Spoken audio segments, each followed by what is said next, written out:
ছোট্ট মিতা প্রতিদিন রাতের আকাশের দিকে তাকিয়ে থাকত। তার মনে হতো তারাগুলো যেন তাকে কোনো গোপন বার্তা দেয়। একদিন সে তার দাদুকে জিজ্ঞেস করল, দাদু, তারাগুলো কি আসলেই কথা বলে?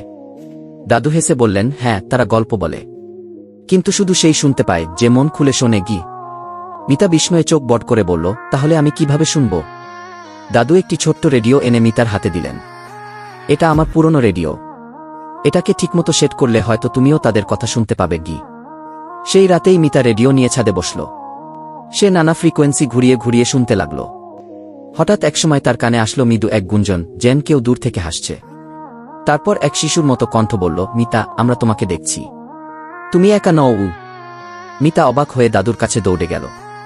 দাদু জানালেন, এটি হয়তো কোনো দূরের নক্ষত্র থেকে আসা সংকেত। কিন্তু মিতার মনে হল সত্যিই কোনো তারা তার সঙ্গে কথা বলেছে। সেদিন থেকে মিতা রোজ রাতে ছাদে যায়, রেডিও নিয়ে অপেক্ষা করে। আর কোনো দিন মনে হয় তারার আলো মিশে আছে অসংখ্য গল্প, শুধু শোনার মানুষ চাই।